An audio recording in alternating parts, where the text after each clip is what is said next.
If you're so damn smart, he sneered, tossing the contract onto the counter with a flat palm. Then translate it. The words cut through the warm hum of the Oldtown Café like a blade. Forks froze in midair.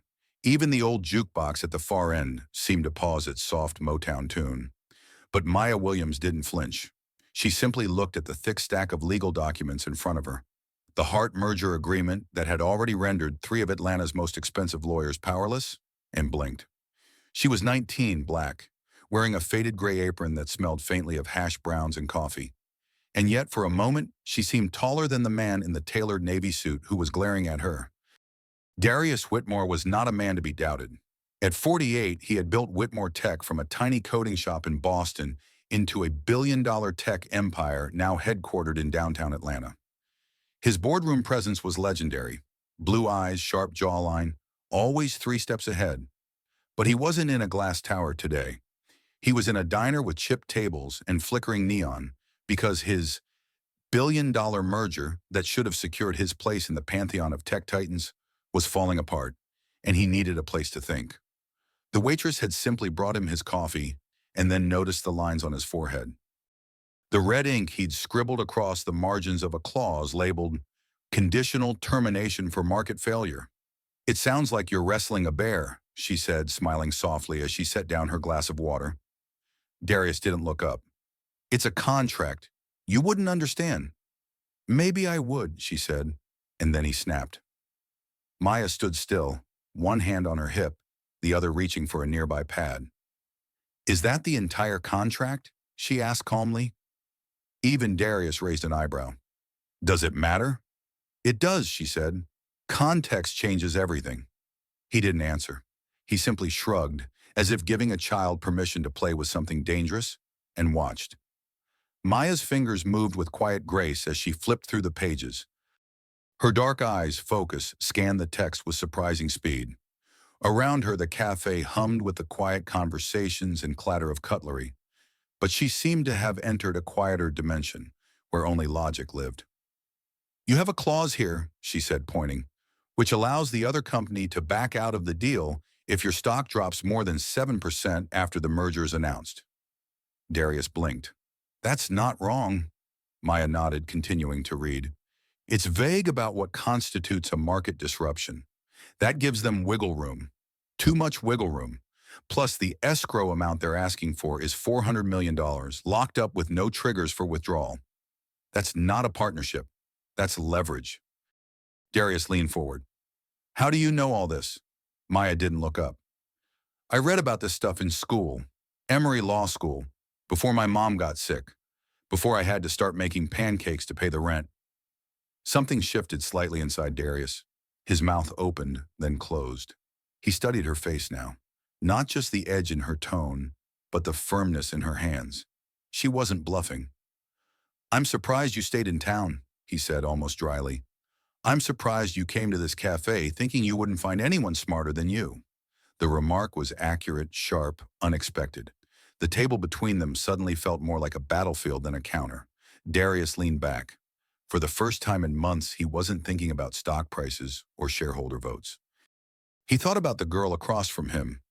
No, the young woman who had just identified 2 key weaknesses in a contract drawn up by corporate elites. "What's your name?" he asked. "Maya. Maya Williams." He nodded slowly. "Have you ever thought about using your analytical skills more?" "I have," she said, wiping her hands on her apron. "But sometimes life doesn't care about your plans." The silence hung between them for too long. Then she pushed the contract toward him. "You should amend 7C and add a trigger to the escrow fund, a phased release tied to results. Otherwise, they'll squeeze you when you're most vulnerable." Darius studied her clenched chin. "Are you serious?" he murmured. Maya smiled faintly. "I was serious before you insulted me. Now I'm just being generous." He didn't answer. Not right away. His gaze slid down to the contract, then to her notebook. Her notes were clear, concise, precise. "Can I buy you a coffee?" he asked, a little awkwardly. Maya glanced at his untouched mug. "You already did." And with that, she turned, walking back toward the kitchen, her steps confident, her head held high. Darius watched her go, then looked down at the contract. For the first time in weeks, the words on the page weren't a blur. They were beginning to make sense, and not because of him. He didn't know it yet, but the most important meeting of his life hadn't taken place in a boardroom.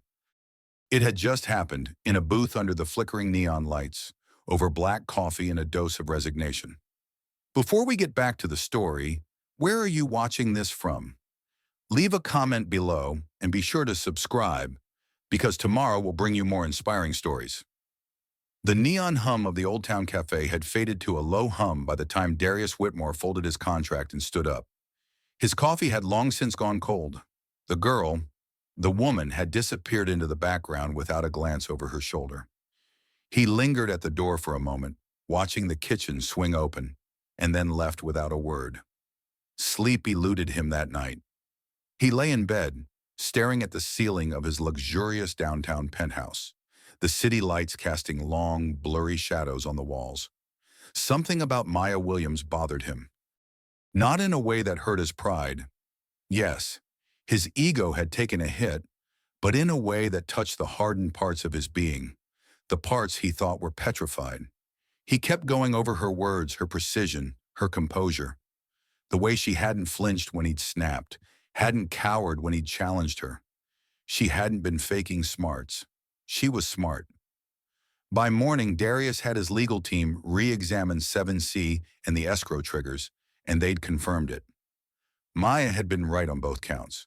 What infuriated him even more was how easily she'd spotted what his best lawyers had missed. Later that day, sitting in a glass and chrome boardroom surrounded by men in expensive suits, Darius found his thoughts drifting back to chipped tabletops, cheap coffee, and a 19-year-old waitress who talked about billion-dollar contracts as if she were revising a shopping list. By Wednesday, he found himself standing outside the cafe again. It was lunchtime. The clink of plates and the low hum of casual conversation filtered through the slightly ajar door. He hesitated, unaccustomed to the uncertainty of entrances. As he stepped inside, several heads turned, not in recognition but because he looked wildly out of place in his suit. Maya spotted him immediately. She carried a tray with 3 glasses of water, weaving between tables as if she had been born in the space. Her hair was pulled back into a low bun, her apron a little looser today, her sneakers scuffed. She glanced at him, not hostile, not curious, just knowing. "Back for the eggs?" she asked as he approached the counter. "Back for you," he said sharply. A pause.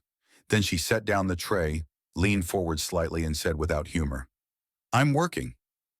"I won't be long," Darius said. "I just wanted to thank you. You saved me from a potential disaster. Millions, at least." Maya blinked slowly. "Are you sure you want to be seen thanking a waitress?" "That's the thing," he said, sitting down on a stool. "I'm not sure you're just a waitress." She tilted her head, crossing her arms. "Who else do you think I am? Someone who understands systems? Someone who sees through words? Someone who, given the chance, could outsmart every junior lawyer in my firm?" Maya stared at him, unblinking. "So, are you offering me a job?" "Not exactly. I'm offering you a conversation. No time off, just a chat." He glanced at the counter, then looked up again. "No suits, no condescension, just coffee. My treat this time." She studied him for a long moment, then nodded slightly. "Come at 10. That's when my shift ends. If you're serious, you'll wait." "I am serious." "Then we'll see," she said, and left. 10:00 p.m. arrived. The cafe was less crowded. The old regulars who'd hung out by the jukebox were gone. The dishwasher hummed in the back. Maya emerged from the kitchen, drying her hands on a towel, her apron off, her hair down. She sat down across from Darius in the same booth they'd shared a few nights ago. "You're persistent," she said. "I'm curious. How did you end up here? How does someone who thinks like this end up?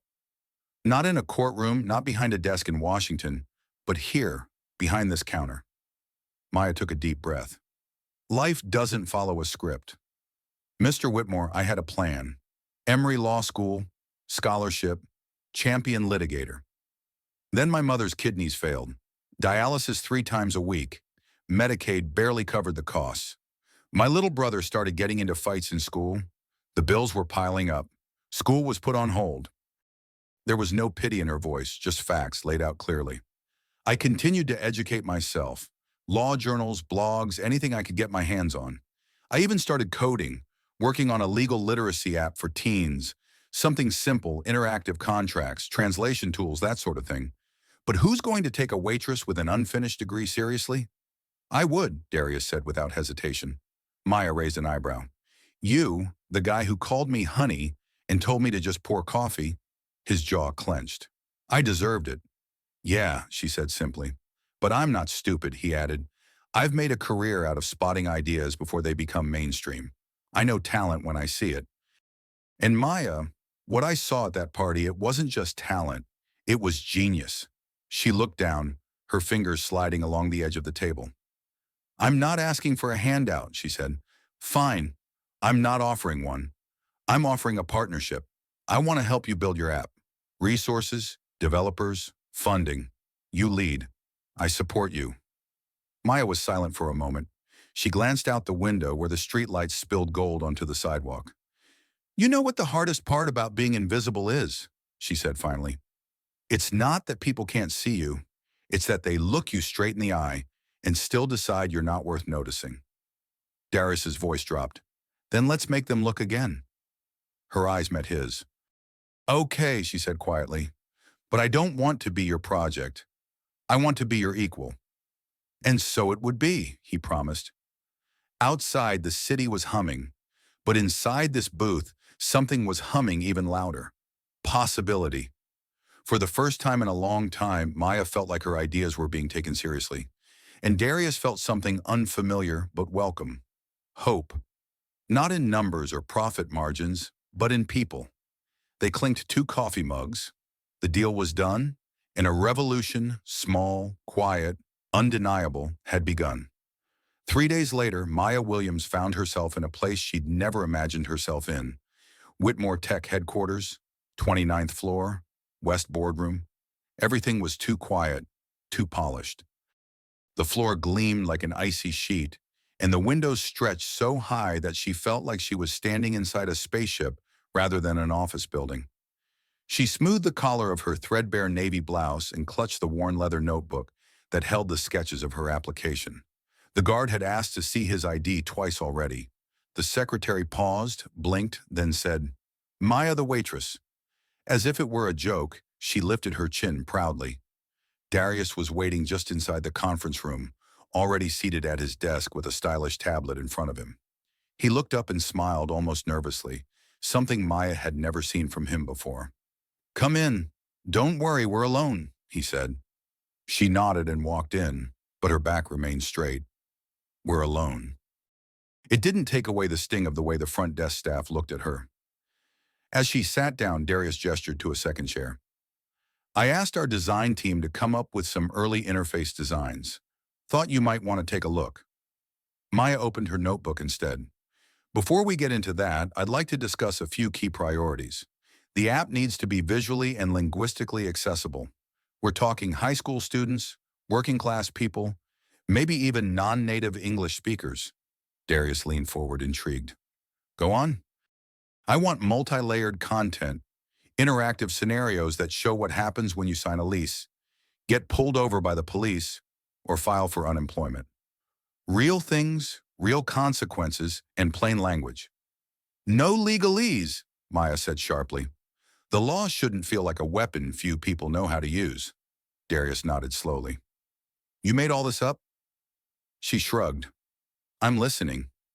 And I was poor. That's a damn good education. He smiled at that, but the moment was interrupted by a knock on the door. It was Raymond Teller, Darius's senior vice president of legal affairs. In his 40s, in a pressed gray suit, his jaw too set to be friendly. He walked in with a folder and a look that slid over Maya with thinly veiled skepticism. I thought we were in closed session, Raymond, he said. And we are, Darius said. Maya's part of this now. Raymond smiled tightly. Right. Waitress. Maya didn't flinch. Still working weekends in Oldtown. The tips are better than you think. Darius stood up. Raymond. Maya found 2 errors in the termination clauses in this merger agreement that your entire team missed. Wow. Raymond's tone was a blade hidden in politeness. Well, I'm sure she's very intuitive. She's leading the app project, Darius said bluntly. I'd like your team to support her in the due diligence and IP structure. Raymond raised an eyebrow. Are you serious? I'm not in the habit of joking around with 9 digits at stake. Raymond nodded, but his face said something else. Of course we'll cooperate. After he left, Maya looked down at the table. He won't help me.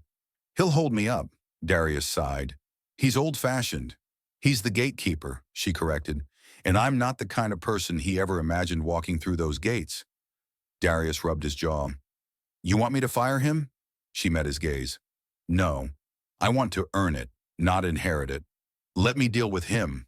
But when I ask for something, I need to know you've got my back. Darius nodded. I do.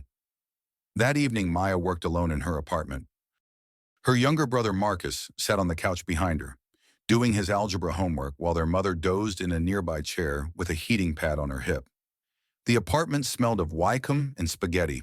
An old Chromebook sat on the coffee table, covered in duct tape and Post-it notes. It was Maya's entire development lab. She flipped through her notes for the day, her eyes scanning over snippets of code and mock-ups. Her head ached, but she kept going. Marcus spoke up. You think they'll let you finish? She turned. Finish what? An app, you know, for the court. You think those rich people will actually let you? She stared at her brother, unsure of what to say. Then finally, I'm not waiting for permission. He looked at her as if trying to comprehend her level of audacity, then nodded quietly and returned to his math. The next morning, Maya came to Whitmore Tech again, this time with 4 wireframe mock-ups, a demo module, and a proposal that listed 10 community beta testers. Raymond declined to attend the meeting. Instead, his assistant forwarded a revised version of her document with a note. Too ambitious? Suggests scaling back to protect against liability. Maya read the edits, then printed out her original version and headed to Darius's office. She dropped both copies on his desk. I'm not scaling back, she said. Darius read the note silently, then looked up. You're right. We'll keep your version. Maya blinked. That simple? He shrugged. Yes, but it was necessary, wasn't it? She smiled. A small victory, the kind you save for the moments that feel like personal triumphs. Then as she reached the door, she paused. He'll keep trying to block me. I know. Then be prepared. Darius nodded slowly, already dialing. I'm always prepared.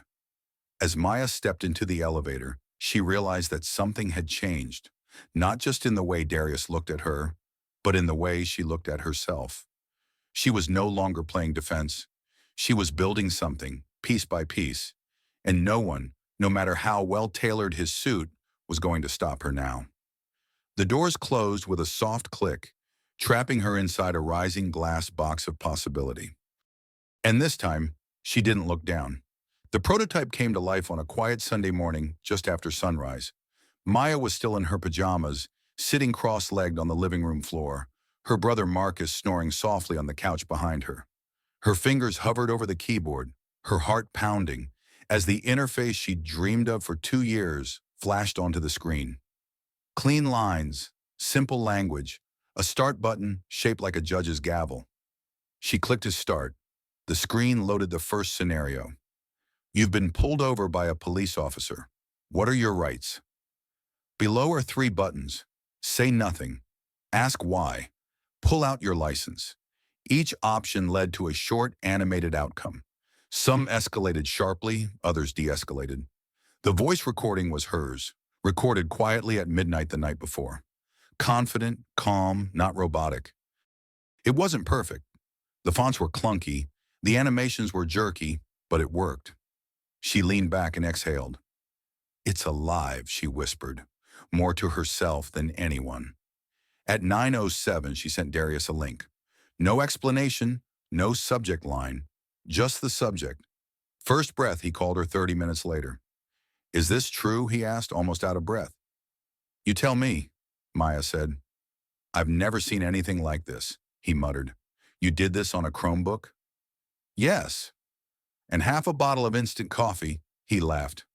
I'll show this to our UX team today, with your permission. You don't need my permission, she said. You need my voice in the room. She walked into the Whitmore Tech Innovation Lab that day, her back straight, a notebook tucked under her arm. The lab was glass and sunlit, filled with developers and design consultants in sneakers and hoodies who barely looked up when she walked in until Darius announced, Everyone, this is Maya Williams. She built what you're about to see from scratch, and she's leading the project going forward. That got their attention. Some nodded respectfully, others exchanged glances, unintelligible. One woman in her 30s, with pink hair and a Stanford hoodie, smiled and said, Hell yeah! Maya plugged in her laptop and launched the demo. For 15 minutes, the room was silent except for the clicks of a mouse and the voices from her app. Scenarios, choices, legal explanations in plain language. At the end, there was applause. Not deafening, but real. A developer named Lewis leaned forward.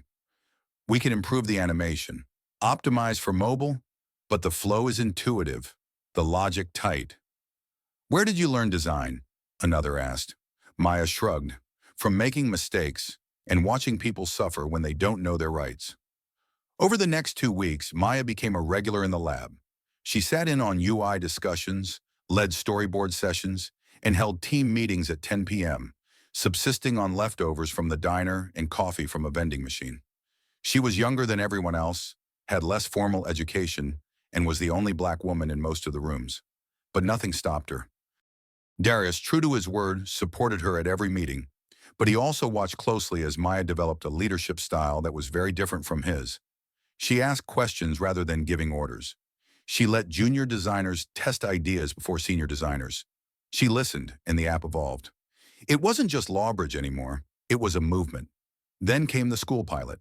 Maya proposed testing the app at 3 Atlanta middle schools with at-risk kids. She and Marcus printed flyers, created QR codes, and handed them out at football games and bus stops. On a cold Tuesday morning, Maya stood in front of 30 seniors at Langston Prep, pitching Lawbridge on the classroom projector. She pulled the blazer over her diner uniform. It was the only professional jacket she owned. Have you ever wondered what happens if your landlord keeps your deposit?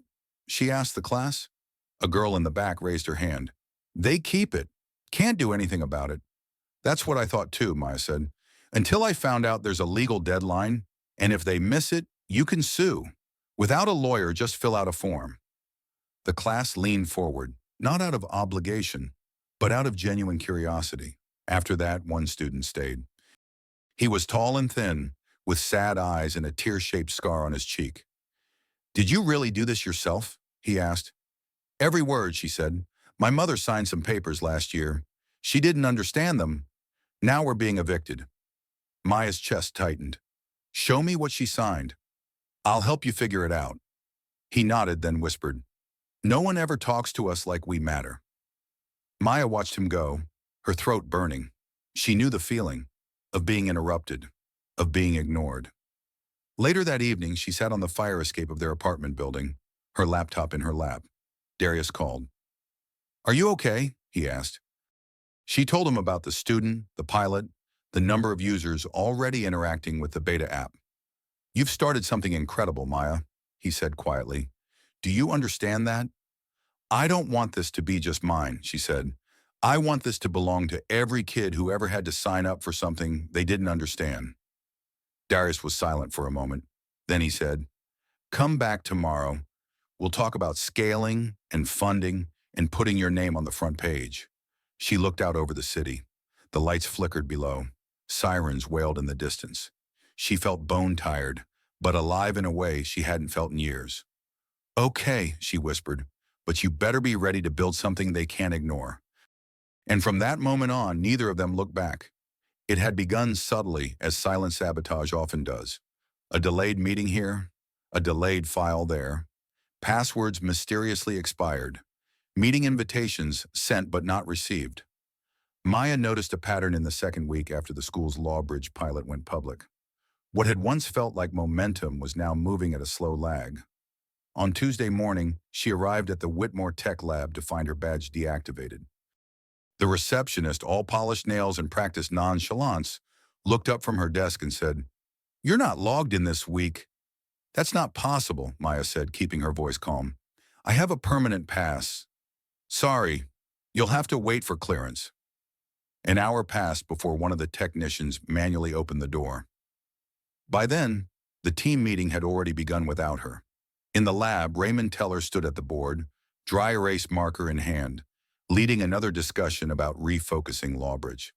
The air had grown colder. "Maya," he said with a thin smile as she walked in, "I'm glad you could join us. We were rethinking some elements of the deployment strategy. We're concerned about liability." "Whose concern is that?" Maya asked, setting down her bag. "A few of our board members, investors. They're worried that the language in the app could be construed as legal advice." Maya crossed her arms. "This isn't advice. This is education. Every scenario is based on publicly available law. Every outcome is coded with caveats." Raymond nodded, but he kept smiling, like a man spoiling a child. "Still, the company has a reputation to protect. Perhaps we should scale back our reach to schools and limit ourselves to private beta testing for now." "No," Maya said, her voice calm but firm. "These students are the reason this app exists. Cutting back doesn't protect the company. It protects the old systems." Several heads turned. Darius was out of the room. Raymond capped his highlighter and walked closer. "Look, Ms. Williams, we all admire your passion, but this isn't a student project. There are legal boundaries you may not fully understand." "I understand the boundaries perfectly," Maya said. "I've lived within them my whole life." Raymond said nothing more. He simply turned to the board and continued with the meeting. But from that moment on, Maya knew what she was up against. That evening, she went to see Darius. He was in his office, sleeves rolled up, reviewing data reports.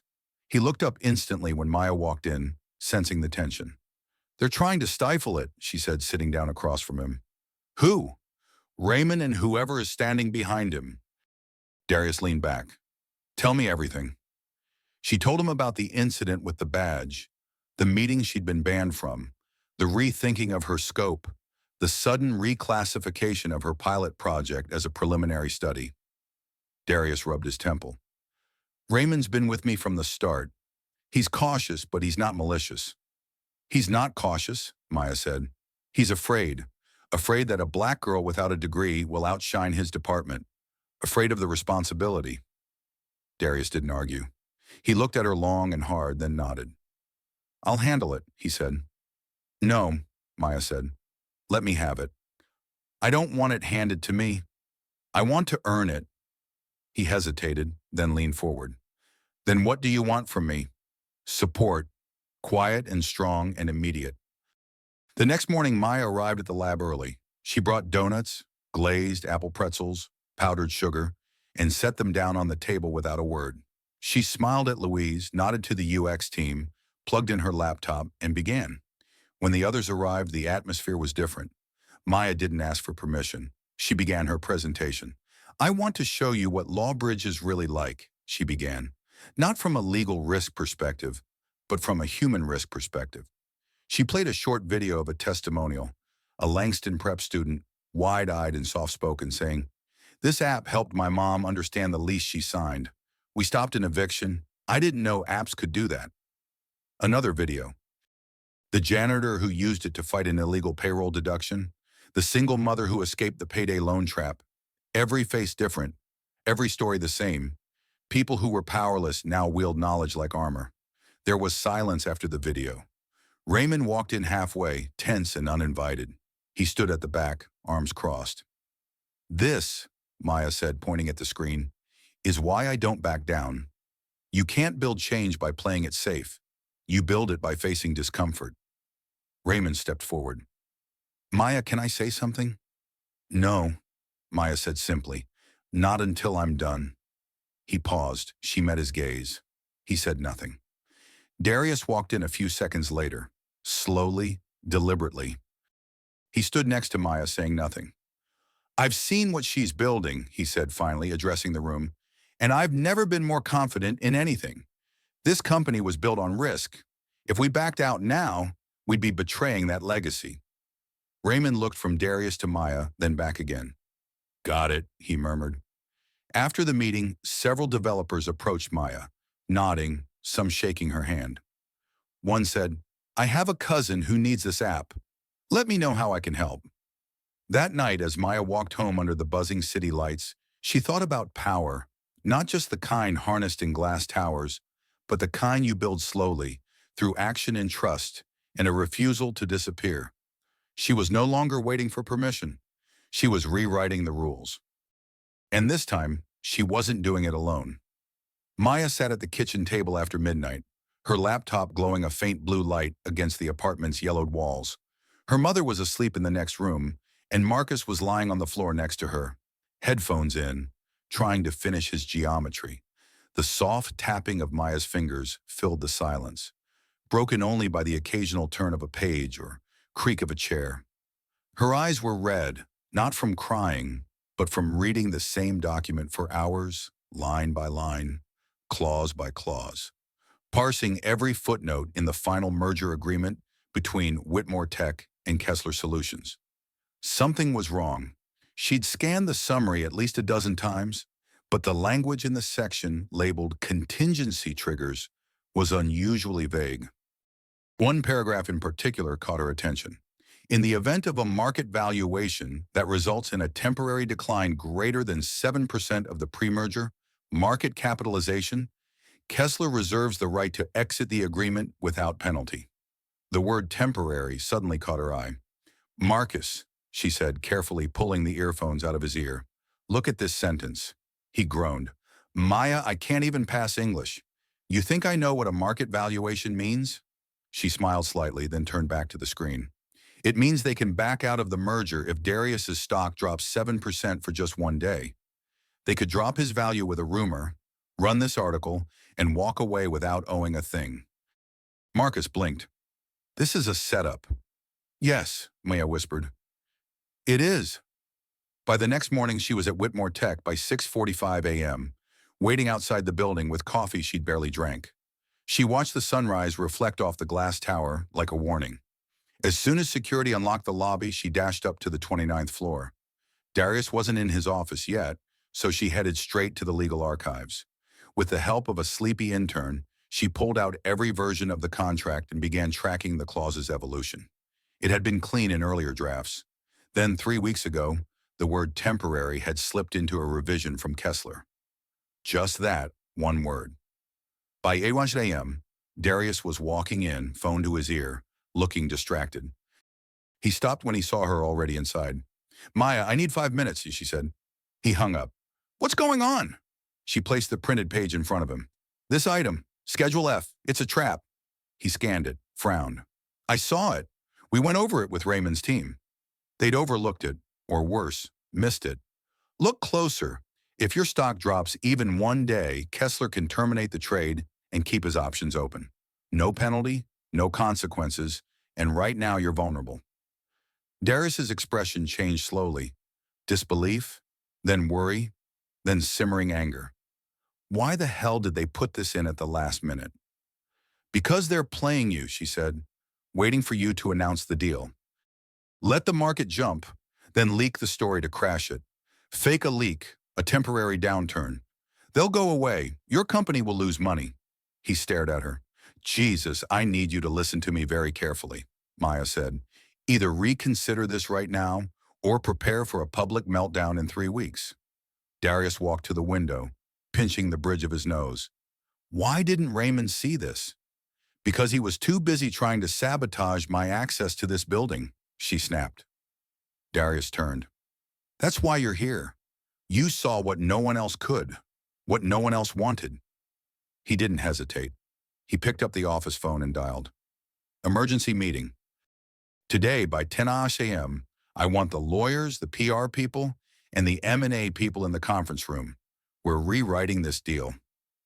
Later that morning, Maya sat silently at the end of the long, polished table in the boardroom. Her seat was unmarked, no name tag, but everyone in the room knew who she was. Raymond was the last to enter, his face tense. He didn't look at her. Darius opened the meeting without preamble. We're eliminating item F, rewriting the language. Maya Williams identified a loophole that could have destroyed this company. She reported it. She's the reason we still have control of this deal. There was a stunned silence. Raymond finally spoke. With all due respect, we checked that item carefully. No, you overlooked it, Darius said. She noticed something you didn't. From now on, all merger paperwork goes through Maya's desk first. Several executives exchanged glances. One board member, a woman in her 60s with gray hair and sharp eyes, leaned forward. Maya, she said, how did you learn to notice things like that? Maya met her gaze calmly. I've been trained my whole life to read the fine print because people like me don't get second chances. We have to get it right the first time. The woman nodded slowly. Good answer. After the meeting, Raymond cornered her in the hallway. Enjoy the attention while it lasts. Huh? Maya didn't flinch. I don't need the attention. I have the truth. He blinked, confused. And unlike you, she added, I don't need a title to make a difference. She left without waiting for an answer. That evening, Darius found her in the lab, hunched over her laptop. He placed a folder in front of her. What is this? She asked. Your official appointment, Director of Legal Innovation, effective immediately. Full salary, full benefits. Huh? Maya opened the folder and stared at the form. I thought you said I didn't need a title, she said quietly. You don't, he said, but they do.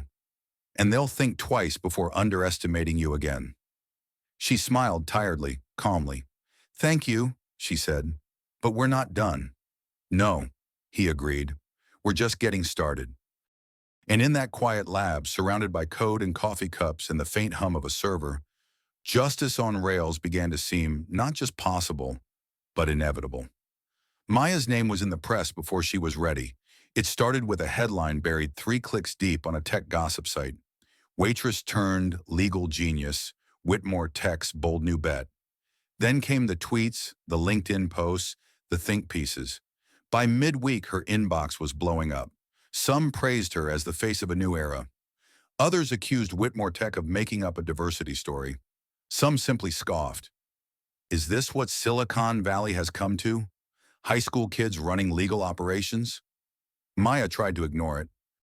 She threw herself into finalizing the Lawbridge codebase, testing user experience flows, overseeing the training of community partners.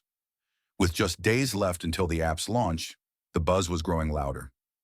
Then an email arrived from investor relations. Subject: urgent concerns raised by Tier 1 investors. The body of the message was short and brutal. Several large shareholders had raised concerns about Maya's central role in product leadership. They demanded clarification on her qualifications and whether she had the experience to lead something with significant reputational risk. She stared at the screen, motionless, not shocked, just tired. That evening, in a closed-door meeting with Darius, legal counsel, and 2 board members, the matter was aired. We're not questioning her intelligence, said a man in a navy suit with a Princeton pin on his lapel. But this is unprecedented. No degree, no traditional resume, and she's about to become the face of our most high-profile launch in years. Your real problem, Maya said, is that I'm not from your world, and yet here I am, outperforming people who are. The man blinked. That's not fair. No, she said. That's for sure. The general counsel, a woman named Karen Cho, cleared her throat. From a purely legal perspective, there's no problem. Maya's title is accurate. Her contributions are documented. She registered the intellectual property under her name.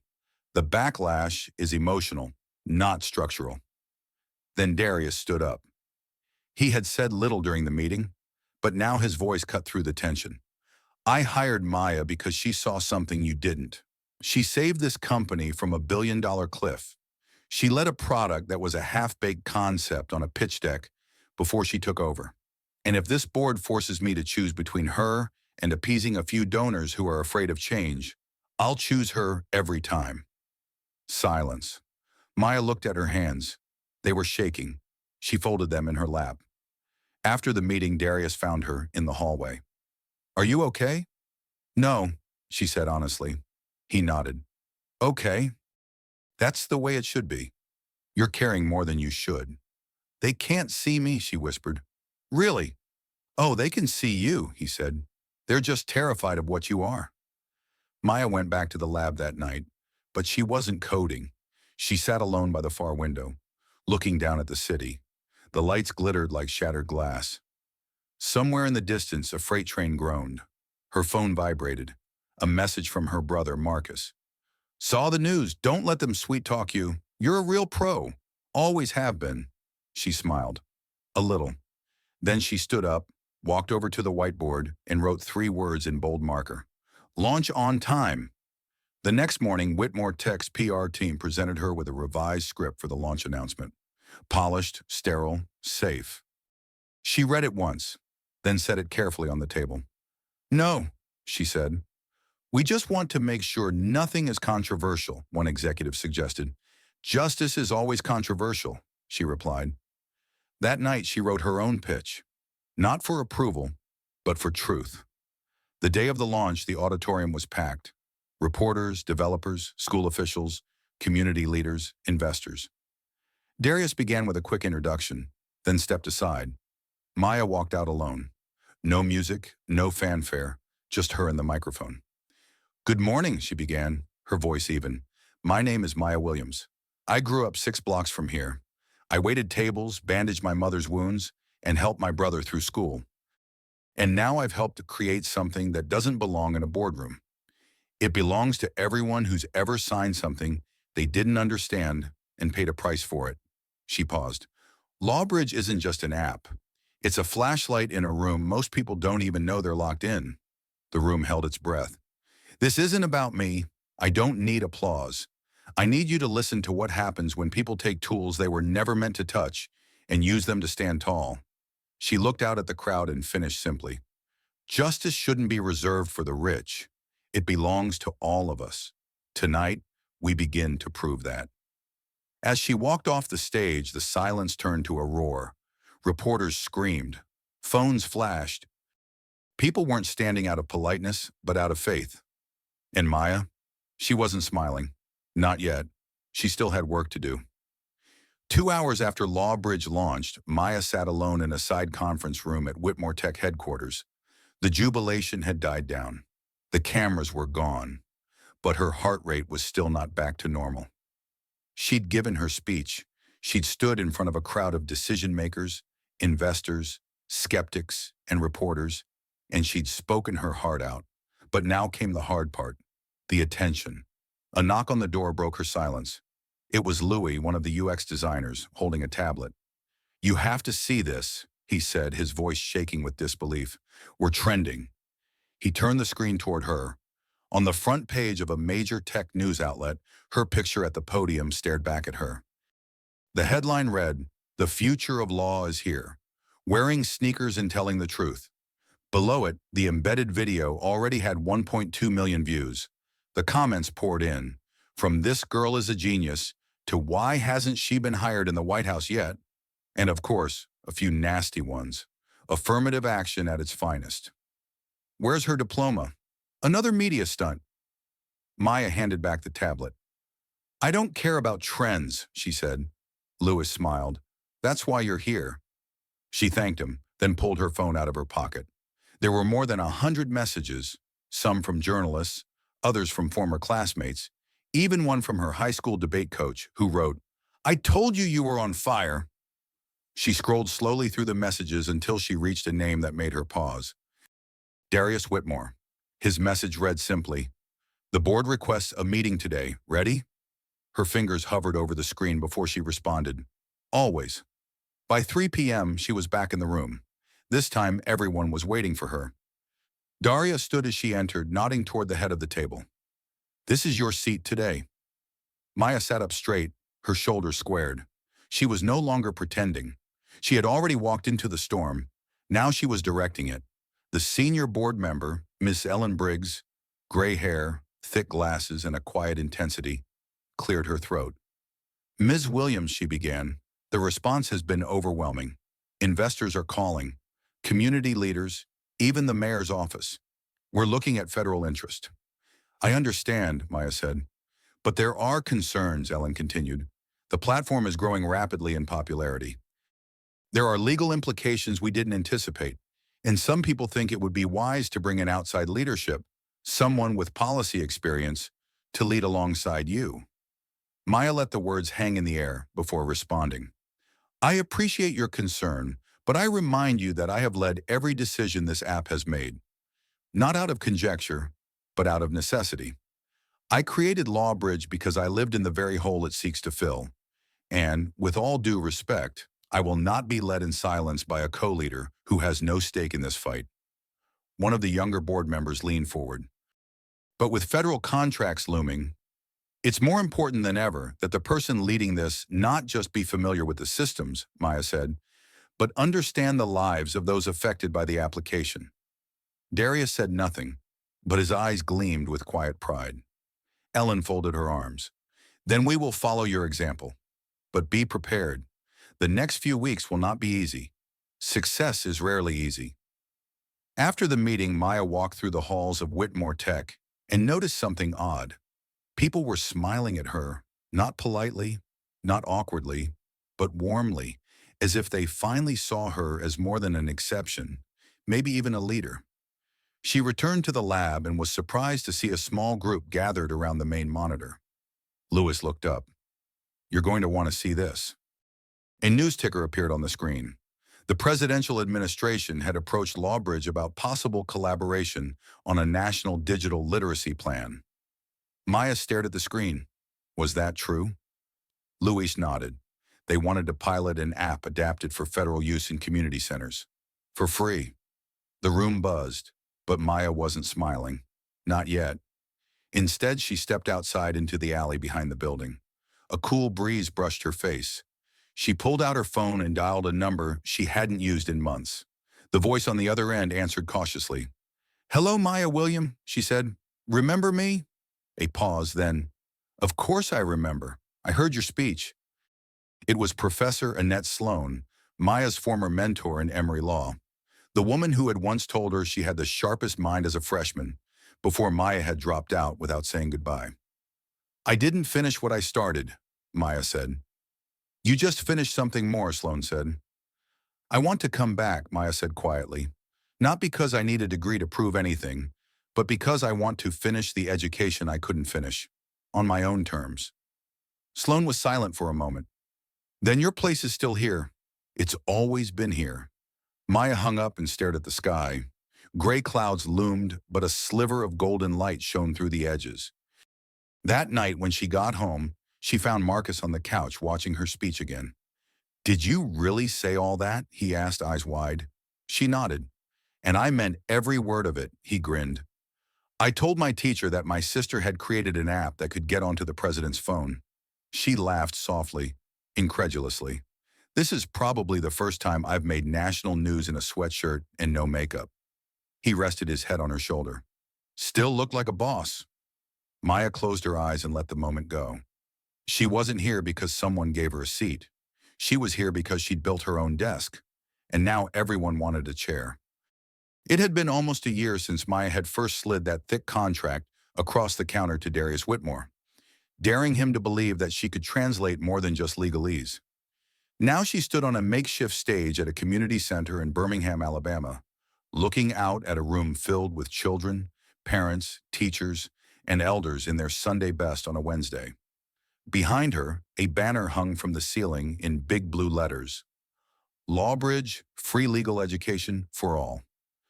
The mayor sat in the front row, a local pastor, 2 members of Congress, but Maya saw only rows of young people looking at her as if she were a cross between a teacher and a revolution. She sighed. Have you ever been told to sign something without knowing what it meant? She asked the crowd. A murmur of yes went through the room. One man in the back said out loud, More times than I can count. Maya nodded. Lawbridge started because I watched my own mother sign a health plan she didn't understand.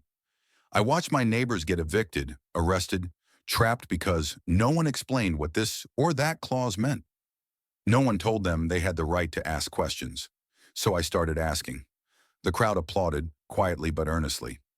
Now, thanks to partners across the country, Lawbridge is available in 27 states.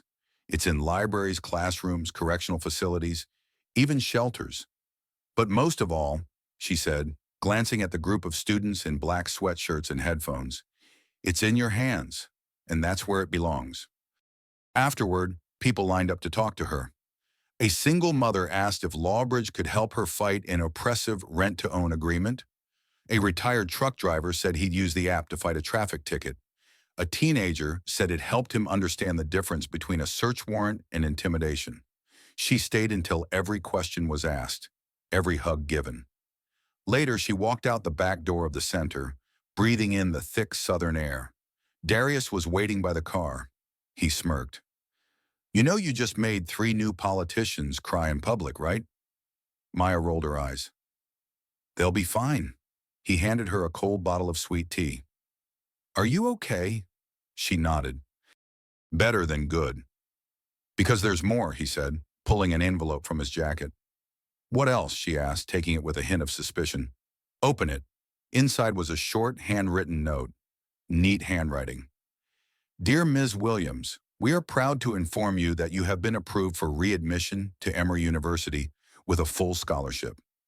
We have also renamed the Law and Social Change Fellowship in your honor. You're not just coming back, you're creating a legacy.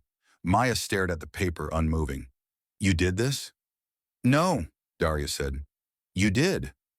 I just made a few calls to make sure the world was keeping up. She blinked rapidly, then clutched the letter to her chest. I want to finish, she said quietly. Not for the degree, but for the journey. You've already taught more law than most professors ever will, he said. But yeah, do it. That fall, she took her first class as a returning student.